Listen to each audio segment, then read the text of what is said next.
The Royals have made a trade with the Milwaukee Brewers, trading or getting Isaac Collins and Nick Mears from the Brewers, trading Angel Serpa back to Milwaukee.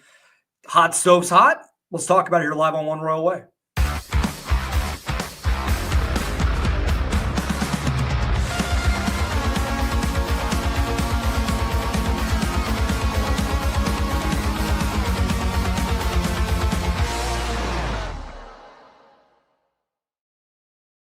We're back at it here on Kansas City Sports Network. I'm Joel Penfield. Thank you all so much for tuning in. If you are watching this live on YouTube, make sure to like, rate, subscribe, review on all platforms. Hit those notification bells so you know when these episodes go live. The show, as always, brought to you by Emprise Bank, member FDIC. Our partners Impossible here at Kansas City Sports Network. And on this show, we can't thank them enough for their support over the last couple of seasons. Breaking news over the last, half hour, 45 minutes, that the Royals made a trade with the Milwaukee Brewers. They get Isaac Collins, a left fielder, and Nick Mears, a right-handed reliever, in exchange for Angel Serpa, going back to the Brewers in this trade. No prospect capital traded from either team. So this is a big league for big league deal. One that kind of caught me off guard. This was not a move that I really had in my sight line at all for a couple of reasons. One, I didn't think Isaac Collins was going to be the type of player that the Royals would have coveted in this. I think he's a good player, and we'll talk about that here in a few minutes. But then also, yes, the Royals traded from a position of strength, which is their pitching, and they have a lot of depth for it. But with left-handed relievers, there isn't a lot of that. And we'll get to what that means for the team now and what they need to do the rest of the offseason here on the other side of this. But I want to start with what the Royals got out of this trade in Isaac Collins and Nick Mears. Isaac Collins is a bit of a late bloomer. He didn't make his big league debut until 2024, but played for the entirety of the big league season in 2025 with the Brewers, and finishing fourth in in National League Rookie of the Year voting. He's 28 years old. He was drafted the same year as Bobby Witt Jr. He was a college guy, played at Creighton, so local-ish. He started his career, he was with the Rockies, in the Rockies organization, and then ended up in Milwaukee. He's a switch hitter, 5'8", about 190, plays left field, an interesting profile in that, he had a really good year, right? For being his first full season in the big leagues, /263, 368, 411, 779 OPS, made for a 122 weighted runs created plus. Not a ton of power, only 9 home runs. But a guy that sprays the ball all over the field, really good feel for the barrel, really good control of the zone, a guy that walks a lot and really doesn't swing and miss or chase out of the strikes, and one of the best chase rates in all of baseball last year among qualified hitters. Also a guy that plays a pretty solid left field, 86 percentile outs above average last season, and a pretty decent runner, slightly above average runner. So this, to me at least, means as of now, I imagine when the Royals run out on opening day, Isaac Collins is going to be the starting left fielder for this team, with Kyle Isbell in center field and Jack Caglione in right field, assuming that they're going to be facing a right-handed starter that day. It is not a massive ceiling raiser in getting Isaac Collins, but he is a very, very steady floor given his ability to control the strike zone, not swing and miss, and walk at a decent clip. You'll get the kind of the pro at-bat, quality at-bat stuff from him with a lot of regularity, and we'll see if they're able to tap into any more ability for him to drive the ball, because he doesn't hit his slug particularly well, doesn't barrel the ball a ton. And that's kind of, some of that maybe is just his stature, right? There's not a lot to go off of there, 5'8", 190. But being able to find the barrel with a little more regularity in a stadium like Kauffman, maybe it adds a little bit more slug in the sense of doubles and triples, and maybe not the home runs. Like I think 9 home runs is probably going to be around the high water mark for his career, especially now playing in Kauffman, which is less hitter-friendly from a home run perspective versus Miller Park, or whatever they call it now in Milwaukee, which is a hitter's paradise a lot of times, especially pull side for home runs. And he has pull side home runs from each side over the last couple of years. And this is where, when you bring in fresh blood to the coaching staff, there's some player identification that they can help with. Connor Dawson, who was an associate hitting coach with the Brewers last season, he's now on the hitting staff with Kansas City. Isaac Collins has talked about in interviews and things about how Connor Dawson helped him in his development over the last couple of seasons. It was an integral part of that. So I imagine Connor Dawson was tapping JJ Picollo going, hey, I think this guy can really help us. And the move was made. I don't think the Royals are done trying to get outfield bats. They've talked about wanting to get a couple more. Yes, they got Lane Thomas, and that helps you from a platoon perspective. Isaac Collins helps you from a quality at bat sense. But I think there's still more to be done. Free Play Pod in the chat here.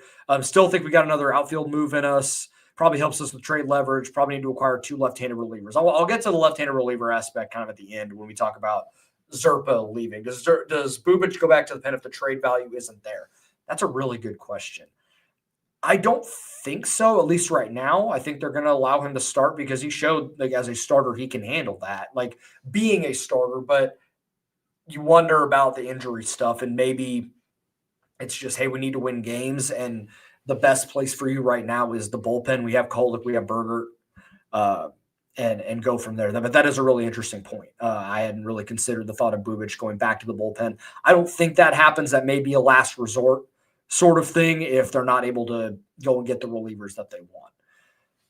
The other guy that they received in this trade is Nick Mears. Oh, and by the way, as I mentioned, Isaac Collins, one more point here. He's under club control through 2030. So they get, you get 5 seasons of control of this guy, which is a massive deal for the Royals from just a cost perspective.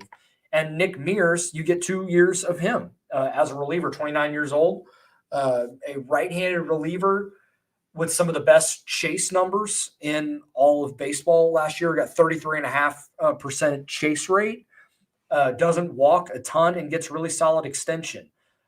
He got hit around a little bit last year and not a ton of strikeouts, but got a decent amount of whiffs, about league average.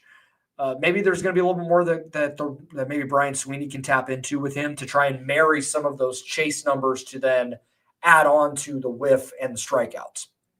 And if they do that, you have a really solid middle reliever. And I think that's probably how they view him. Maybe middle, can handle some high leverage back end stuff with Ursig and Estevez.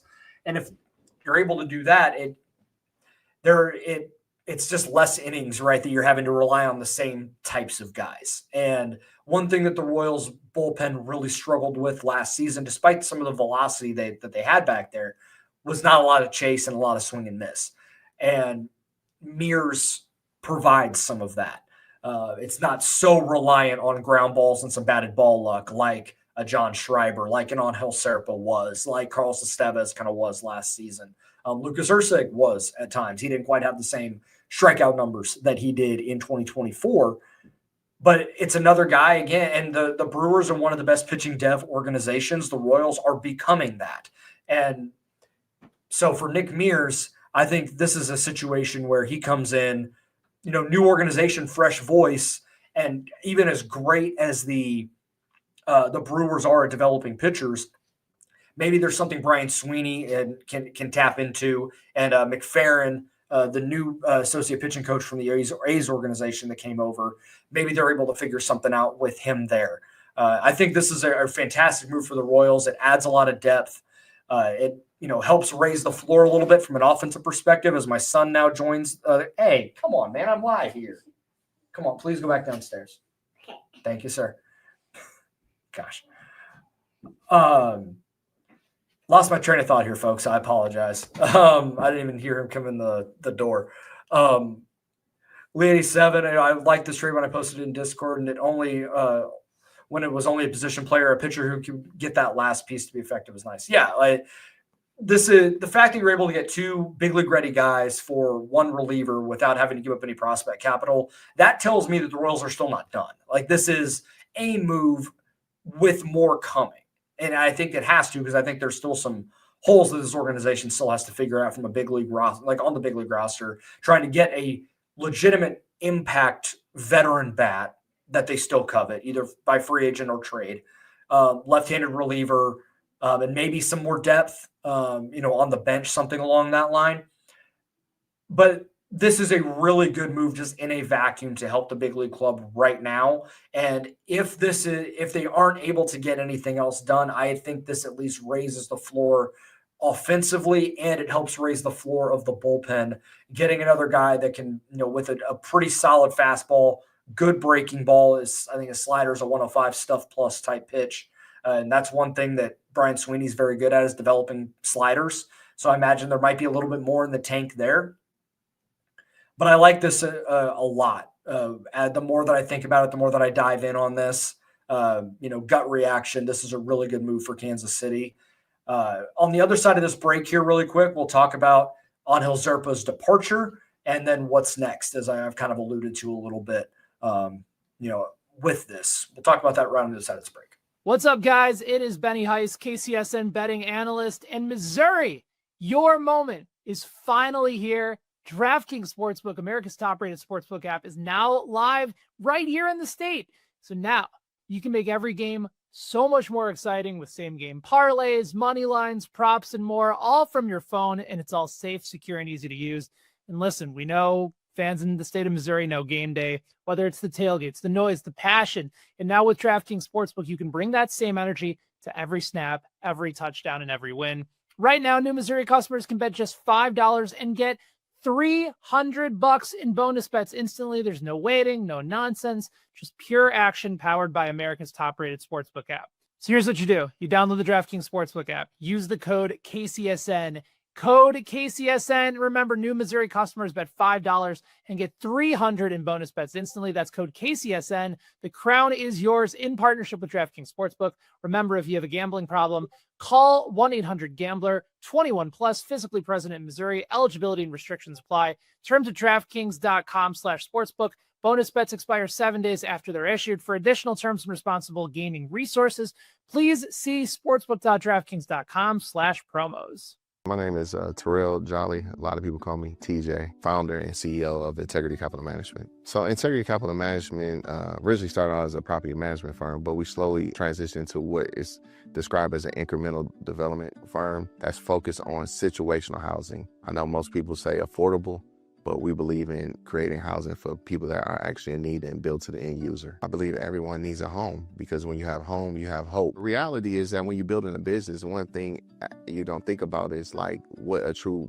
banking relationship means.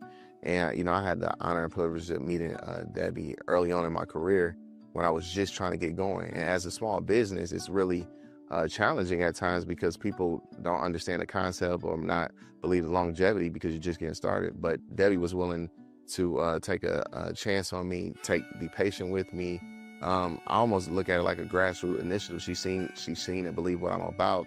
Anybody that's really true about their business and want to get some things done, I would definitely trust hands down Emprise, because Deb's team, along with Aaron and Jackie and all the amazing people that work behind the scenes, even from the treasury side, I would say, hey, give them an opportunity, because you won't be disappointed, and you will actually be in hands that actually somebody care and that will see you from start to finish.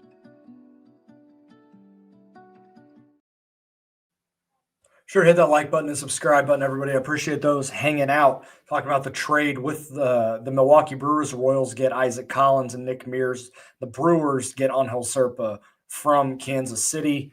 Now let's talk about the other side of this, with the Royals parting ways and moving on from Angel Zerpa to go to the Brewers. I understand that this was, Angel Zerpa is a guy that it comes up in conversation quite a bit during the season. Usage and ineffectiveness at times and some of that stuff. And so he's kind of in the crosshairs of a lot of the conversation that kind of negatively happens sometimes during the season. I think as I've talked about on the show, I think he's better than a lot of people give him credit for. And yes, he had his moments, but he also, I think on the whole last season, was a fairly solid pitcher.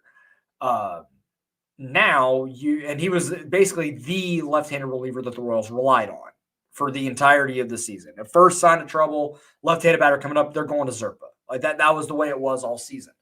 And a lot of that was because, well, the other left-handed relievers that you had were Daniel Lynch, who is a guy that, yes, has had some moments, and he had some moments of effectiveness last season, but the FIP was incredibly high. The strikeouts were not there. The swing and miss is not there. It's just a guy that relies on the BABIP gods and hopes that he's in their favor. And then Sam Long, we know what he was last year. He was essentially just mop up after the beginning of the year when they tried to use him like the 2024 version of Sam Long, and the 2025 version was just not good. So your only left-handed reliever you had any sense of like this guy might be able to get some people out was Angel Serpa. He was the only one. And now your left-handed relievers that are left right now currently on your 40-man roster are Daniel Lynch, Bailey Falter, and he only threw a few innings for the Royals, but they were mostly disastrous. And that's it. That's all you have right now. So this is I talk about the Royals not being done. Your next step is finding a way to get some more left-handed relievers in your organization. And someone brought up the idea of earlier in this video about moving Chris Bubich back to the bullpen. I think that would be a last-ditch effort sort of thing. I don't foresee the Royals doing that. I think they're going to give him the opportunity to start. Should he be on the roster on opening day, I still think that he should be and could be traded within the next couple of weeks as well. It's just a matter of finding that right partner that would be willing to buy into a contract year Chris Bubich off of a shoulder injury. Maybe that market isn't there and he is in Kansas City. And if he is, then sure. And that's fine. But again, it's contract year. He's going to want to maximize his value. And the ability and the way for him to maximize his value is by being a starter, not being a reliever. Your market is incredibly different. Now, he could be a reliever this year just as an injury mitigation, and then whoever signs him believes he can be a starter stretching back out. Like that can all happen, but it stunts his earning power a little bit to go into the season as a reliever. The problem is there's just not a lot of guys out there right now that are left-handed relievers that are anything more than just Jags. Just the guy. He's fine. Maybe a couple guys that are kind of like Jag plus. I don't see it more often than not with a lot of these guys. And like Tyler Rogers with the Mets, he ended up signing a deal with Toronto, and like that's good. And it was like a four, ends up being almost like a 4 for 48 with a player option. Like that's a little rich for a guy like that, with a guy that doesn't strike a lot of guys out and has a FIP under 1. Like that you just don't see that very often. Sorry. The guys that are still available, at least according to like Spot Rack, right? You're looking at, it's Andrew Chafin, it's Caleb Ferguson, Brent Suter, Danny Coulomb, John King, Drew Pomeranz, Jalen Beeks, Sean Newcomb, Tim Meza. Like there's not a lot there.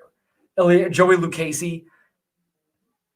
It's a lot of guys that have bounced around or are just not difference makers. And I think that what this team needs is some sort of difference maker from the left side out of the bullpen. Because right now they just do not have that. And you do need to match up throughout a season with a lefty. And I think an example of that is the Seattle Mariners.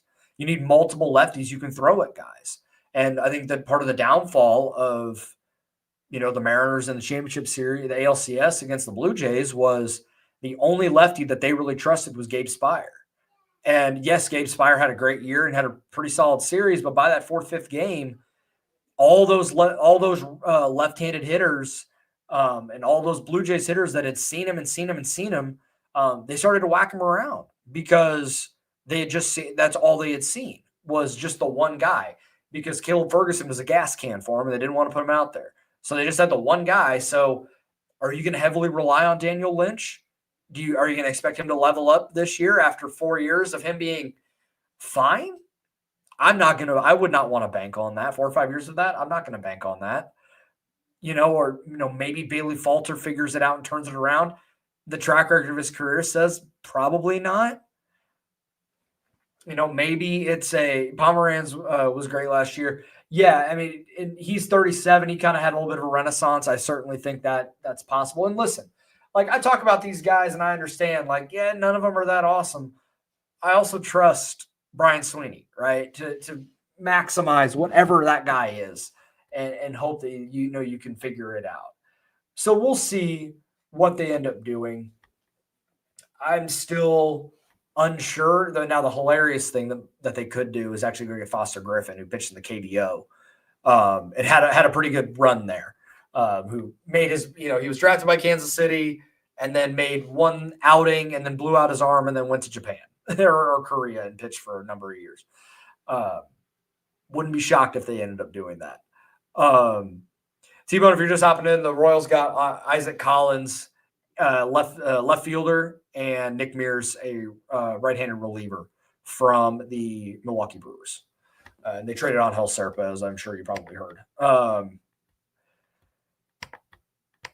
So I'm pretty sure Taylor was Taylor Rogers the one that because they're twin brothers. And am I thinking of the wrong one here? Okay, Taylor Rogers is a right-handed submarine reliever. Like it's different. Because Tyler is the one that. Which one is it? Gosh dang it. I can't think of it. I'm pretty sure Taylor's the one that just signed, didn't he? Yeah, so Tyler signed with the Mets. There it is. Yeah, I think both of them, and I think Taylor signed with the Blue Jays, if I'm not mistaken. So Nate, I think that's a really good point that with how hitters are trained now, lefty right splits aren't as important. I still think there is an importance to it to be able to throw a bunch of different matchups at guys. Because there's still enough data out there that, hey, guys not as good with a lefty, right? Like, you need to be able to throw them out there. And you can't just run out all righties. Sure, you might be able to get through it, but in the playoffs, like you got to be able to throw as many matchups out there as you can. And this team has playoff aspirations. They're going to have to find a way to do it. So we'll see. And I do think left-handed reliever is obviously going to be the important part here to go through and find whether trade, free agent, however they want to do it. I still think there is a bigger move coming. After the Michael Garcia extension came down in the article Jeff Passan wrote, he talked about, the Royals have been linked to Jarren Duran. That's still certainly possible. And I think if that's a move, that's obviously, that is a true difference maker. The one that was also mentioned that was pretty surprising to me was possibly Mackenzie Gore and or CJ Abrams. The Nationals are looking to move both of those guys. And I guess the Royals have inquired about that.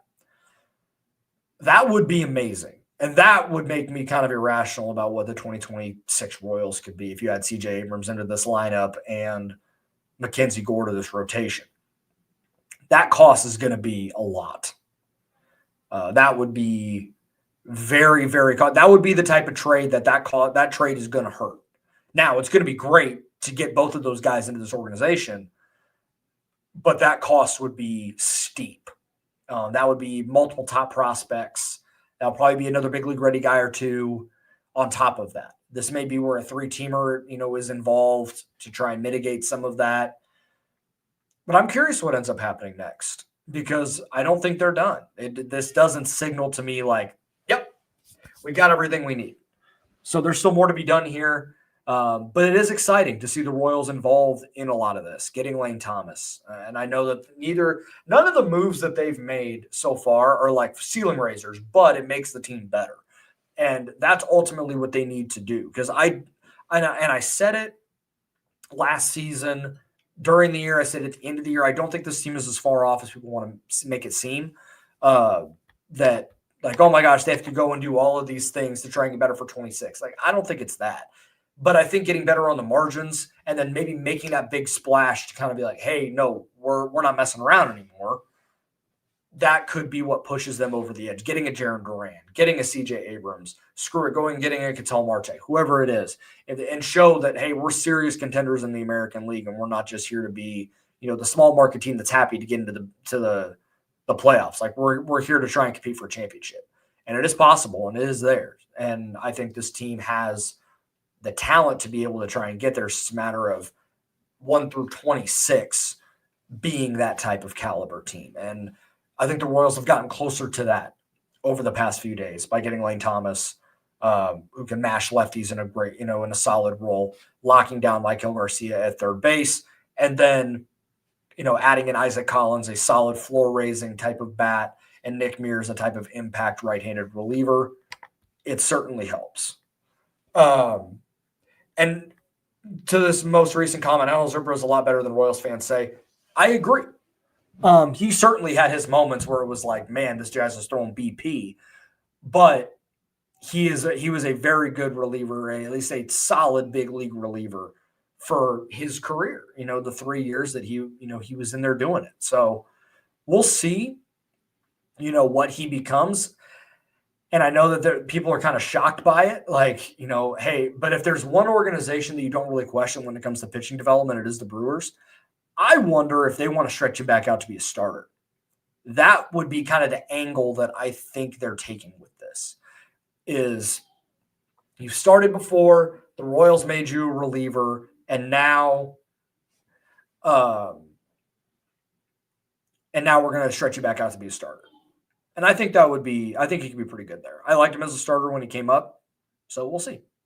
And that's going to do it for tonight. Collins will be like prime Bonds compared to Lofton and Rave. That's kind of funny. I do think Isaac Collins is going to be a pretty good player. I just wonder how his offense is going to play at Kauffman Stadium. That's the only thing. Kind of a contact-oriented guy without a ton of power. I wonder. I don't know. Maybe it's like Nicky Lopez-ish, where it's just spraying the ball all over the yard and not really worrying about homers. If he's that type of guy, then sure, that's fine. We'll see. One thing that Alex Zumwalt does a good job of is helping guys find the barrel and hit the ball hard, and that's one thing he doesn't do very well. So with his ability, kind of fuel for the barrel and ability to kind of drive the ball all over the yard, he's able to maximize that with a few more barrels. It could, he could be a 25-30 double guy, with 5 triples, and maybe he's able to pop 5 to 10 homers. But I'm optimistic. I think this made the team, and certainly makes the team better right now, and I'm curious how else the Royals decide to make the team better. And you'll hear from me whenever they do. So again, make sure to like, rate, subscribe, review, guys. Thank you so much for hopping on Saturday night. Enjoy the rest of your night. Enjoy your Sunday. Stay warm, especially if you're going to the Chiefs game tomorrow. And we will talk soon, everyone. Have a good one.